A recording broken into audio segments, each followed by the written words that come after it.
불꽃으로 유명한 국민시인 나태주 시인은 많은 언론의 주목을 받고 있습니다. 지금이야 주목받고 있지만 사실 그 20대 때 쓴 시가 환갑이 넘어서 40년이 넘어서 많은 사람들이 그의 시를 인정하고 그리고 공감을 받고 있는데, 나태주 시인, 국민 시인으로 불려지고 있는 나태주 시인은 가정적인 배경을 보면 무당 집안에서 태어났다고 합니다. 무당 집안, 기독교와 정반대의 먼 삶을 살다가 다행히도 기독교인 아내와 결혼을 하게 되었습니다. 그런 배우자의 신앙생활을 막지는 않았지만 자신이 교회 가지는 않았습니다. 그러다가 2007년도에 그가 크게 아프게 되었고 죽을 고비를 만나게 되었는데, 그 고비를 넘기면서 하나님을 인격적으로 만나게 되었습니다. 인생의 때마다 예비된 여호와 이레의 은혜가 있는 것이죠. 그 모든 과정을 통해서 시인의 부모님도 아들이 회복되자 교회에 나오게 되었습니다. 아들이 믿는 하나님을 부모님도 믿게 되었습니다.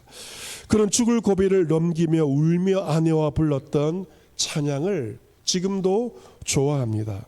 주여 이재인이라는 찬송이죠. 세상에서 방황할 때 나 주님을 몰랐네로 시작하는 그 찬송입니다.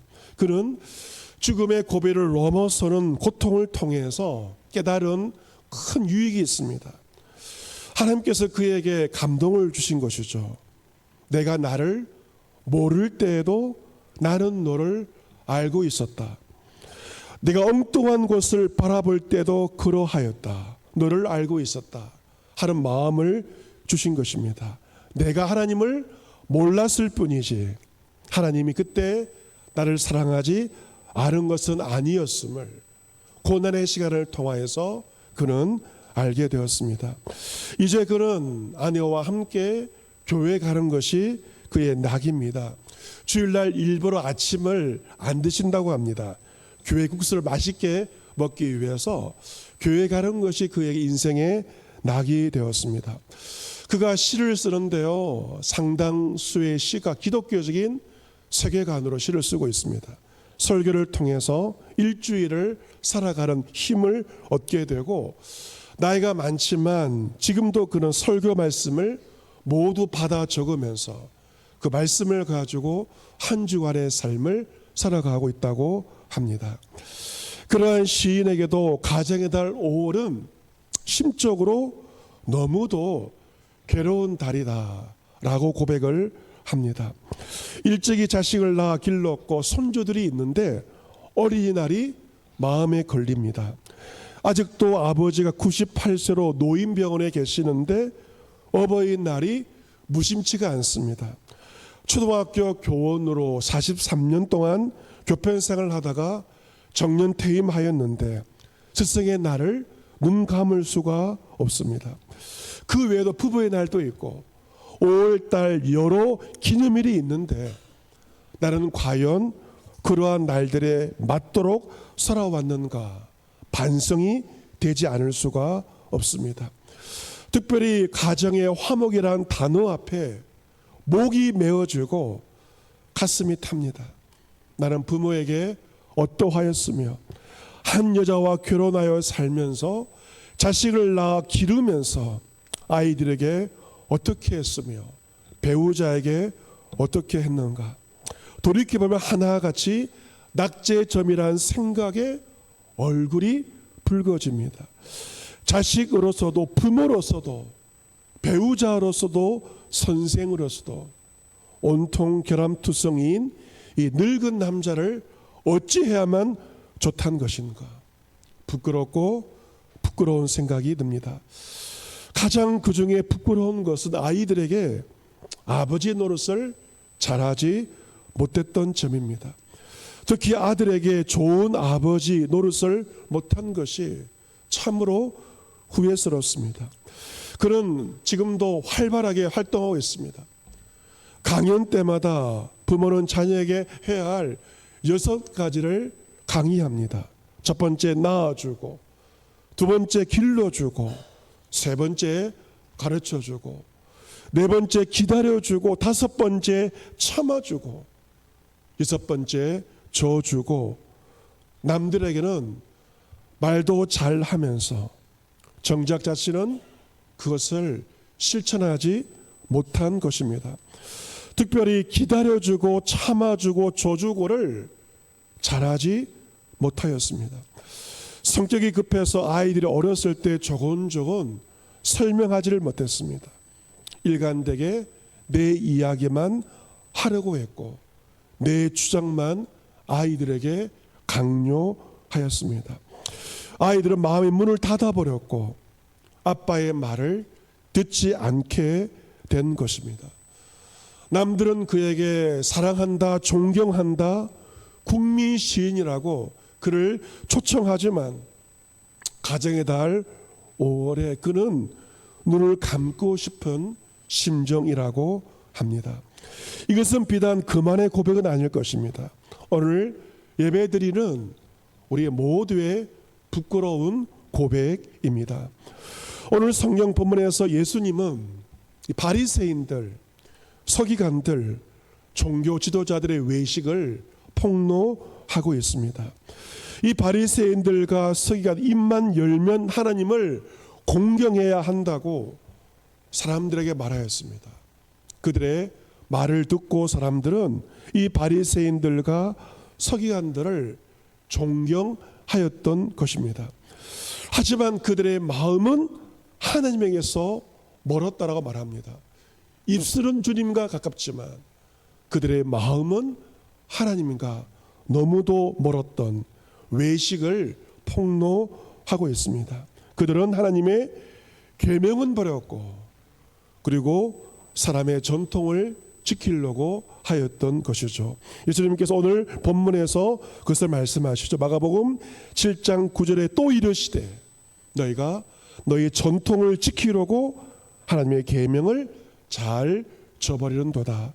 본문은 그들의 전통과 하나님의 계명을 대조적으로 말하고 있습니다. 그렇다면 이 바리새인들이 버린, 서기관들이 버린 하나님의 계명이 무엇인가? 예수님은 한 예를 들고 있는데 그것은 바로 부모 공경입니다. 본문 10절 말씀 우리 같이 한번 읽어보겠습니다. 10절 같이 읽습니다. 시작. 모세는 내 부모를 공경하라 하고 또 아버지나 어머니를 모욕하는 자는 죽임을 당하리라 하였거늘. 아멘. 모세가 받은 10계명 가운 1부터 4계명은 하나님과 인간 사이의 계명이며 5부터 10계명은 인간 상호간에 지켜야 할 계명입니다. 그런데 인간 상호간의 계명 가운데 첫 번째가 바로 5계명, 내 부모를 공경하라입니다. 또한 율법에 아버지와 어머니를 모욕하기만 하여도 죽임을 당하리라 라고 분명하게 말씀하고 있습니다. 하나님께서 분명하게 부모 공경을 말씀하셨지만 당시 바리새인들과 서기관들은 하나님의 계명을 버려버리고 자신들의 전통을 지키고 있었는데 어떤 전통이었는가? 바로 고르반의 전통이었습니다. 이 전통이 바로 11절 말씀에 나와 있죠. 너희가 이르되 사람이 아버지에게나 어머니에게나 말하기를 내가 들어 유익하게 할 것이 고르반 곧 하나님께 드림이 되었다고 하게 하면 그만이라. 10절 말씀이 계명이라면 11절은 그들의 전통, 고르반 전통에 대해서 예수님께서 언급을 하고 있습니다. 이 고르반 전통을 쉽게 말하면 하나님께 나의 것을 다 드렸으니 더 이상 부모에게 드릴 것이 없다라고 말하는 것이었습니다. 당시 사람들은 사람들이 세운 고르반의 전통을 가지고 너희 부모를 공경하라 하나님의 계명을 회피하는 무기로 삼은 것입니다. 그래서 12절에 자기의 아버지와 어머니에게 아무것도 하여 드리기를 허락하지 않았고 부모를 공경하지 않았습니다. 이 고르반 제도는 원래의 취지는 좋습니다. 자기 재산을 하나님께 바쳐서 바친 사람은 다른 이가 사용하지 못하게 한 것이었습니다. 여러분, 하나님께 자신의 전 재산을 헌납하는 것, 집을 바치는 것, 재산을 헌납하는 것은 얼마나 아름답고 고귀한 전통인지 모릅니다. 하지만 이 고르반의 제도가 변질이 되어서 시간이 가면서 사람들은 이 고르반 제도를 가지고 내가 부모에게 아무것도 하지 않는 것을 구실로 삼았고 변명거리로 삼아 버리는 것입니다. 하나님께 나의 것을 다 드렸으니 나는 더 이상 부모님께 공경할 필요가 없다라고 사람들이 말하였던 것입니다. 이것은 너무도 잘못된 것이었습니다. 그래서 13절에 주님께서 말씀하시죠. 너희가 저런 고르반 전통으로 하나님의 말씀을 폐하며 또 이 같은 일을 많이 행하느니라. 그들의 전통을 가지고 주님의 말씀, 내 부모를 공경하라, 하나님의 계명을 어겼고 말씀을 폐하는 잘못된 일을 서기관들과 바리새인들이 행하고 있었고 그것이 바로 그들의 외식이었던 것입니다. 여러분, 물론 하나님을 경외하고 헌신하는 것은 가장 중요한 성도들의 덕목입니다. 하지만 잊지 말아야 할 것은 사람에게 해야 할 도리가 있는데 제일 첫 번째가 자신의 부모에게 할 도리가 있다는 것이고 어른에게 해야 할 도리가 있다는 것입니다. 그런데 우리의 현실은 어떠합니까?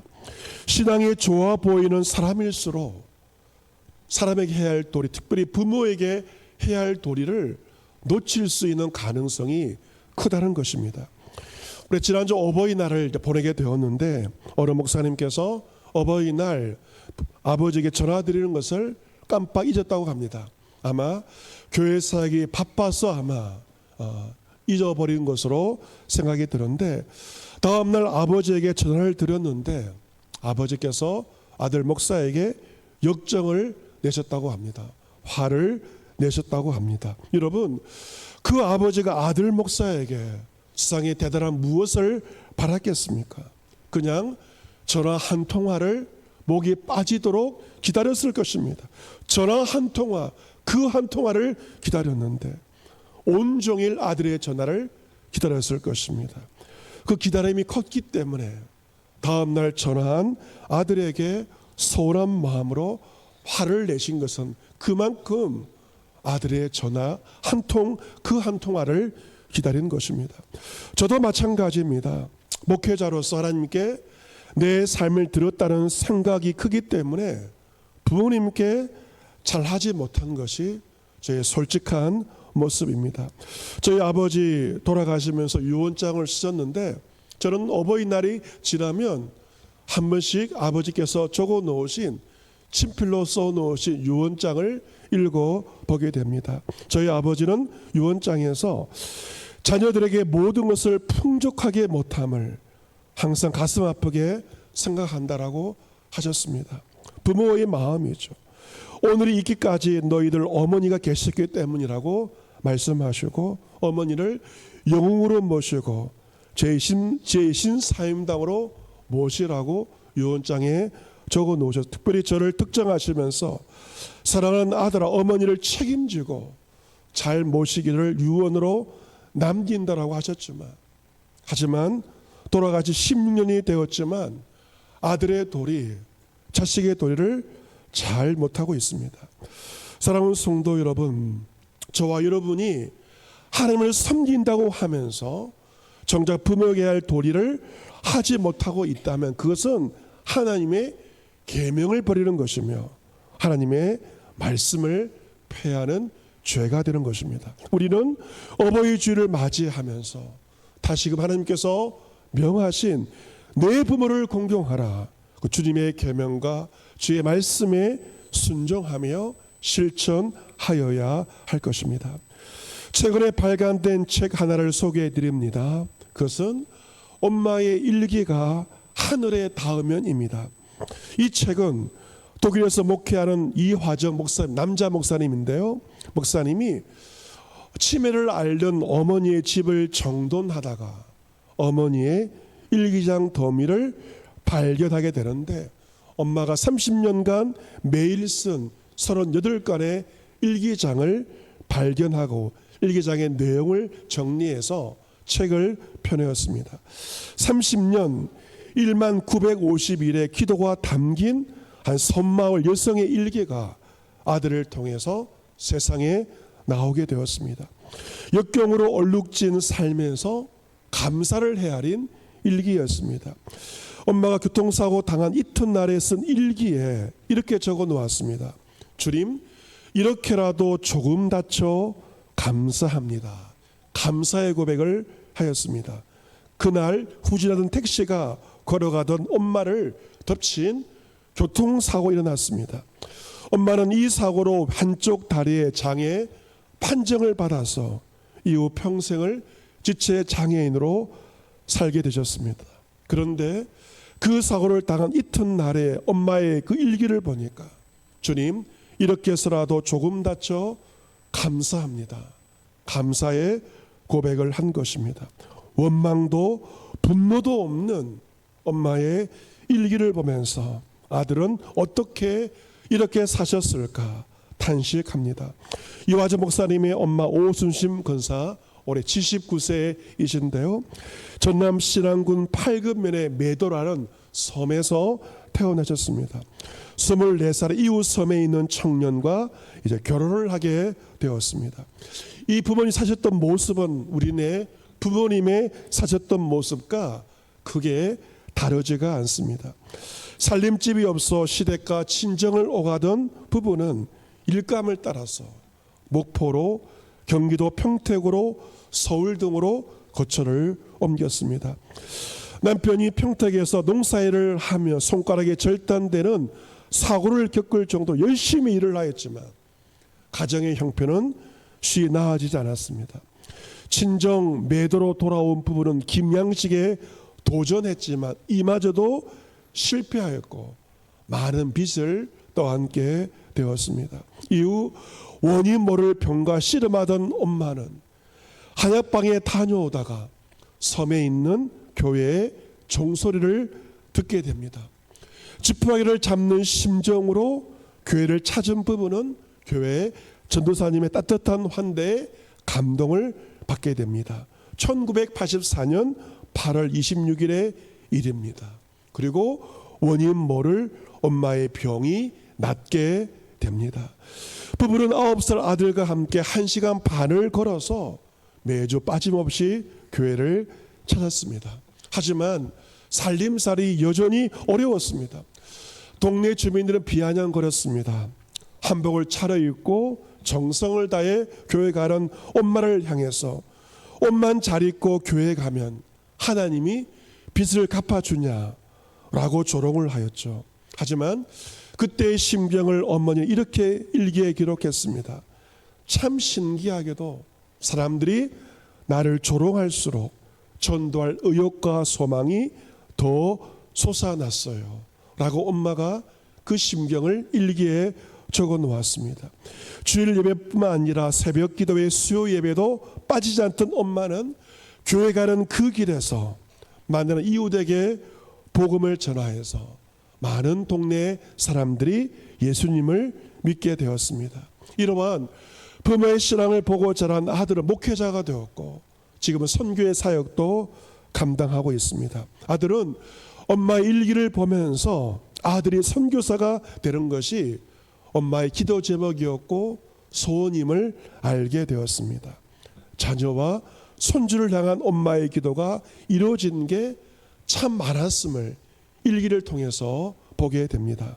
하나님께서 엄마의 기도를 꼼꼼하게 응답해 주신 것입니다. 그런데 이 엄마의 일기는 무릎수를 받은 2019년을 기점으로 확연하게 달라집니다. 그 실체를 제대로 알아보기가 힘들고 내용도 두서가 없어졌습니다. 재활 치료를 받고 코로나19의 시간들을 거치면서 스스로의 후유증과 치매가 악화돼서 지금은 아버지와 요양병원에서 와병 중에 있습니다. 목사님은 일기와 함께 가슴 아픈 사실도 마주해야만 했습니다. 그것은 그가 부모님의 친자식이 아니란 것이었습니다. 어머니는 어느 날 이제는 말아야 되겠다고 말씀하시면서 이야기를 꺼내신 것입니다. 어머니는 죽을 수밖에 없던 자신을 육신으로 낳지 않았지만 마음으로 키워내셨고 온 힘을 다해서 사랑으로 키워 주신 것입니다. 목사님은 엄마의 일기를 읽으면서 그동안 모진 풍파를 겪으면서 가정을 지켜내고 교회를 지켜낸 우리네 신앙인의 모습이 떠올랐다고 합니다. 우리와 다음 세대가 이 아름다운 신앙의 유산을 계승하기 위해서 이 책을 펴내셨다고 말씀하십니다. 사랑하는 성도 여러분, 지금의 내가 있는 것은 내가 잘나서가 결코 아닙니다. 우리 부모님께서 세상의 모진 풍파 가운데 울타리가 되어주셨고 사랑으로 수고하셨고 헌신해 주셨고 무엇보다도 부모님의 기도 덕분에 오늘의 내가 있는 것입니다. 내 부모를 공경하라. 그래서 단순한 윤리적인 덕목이 아니라 하나님의 계명입니다. 오늘 어버이 주를 지키면서 부모님의 그 크신 사랑과 헌신을 기억하며 내 부모를 공경하라. 하나님의 명령에 순종하여 자식으로서 해야 할 그 도리 전화 한 통이라도 작은 것부터라도 실천할 수 있는 저와 여러분 모두가 될 수 있기를 기원합니다. 아멘.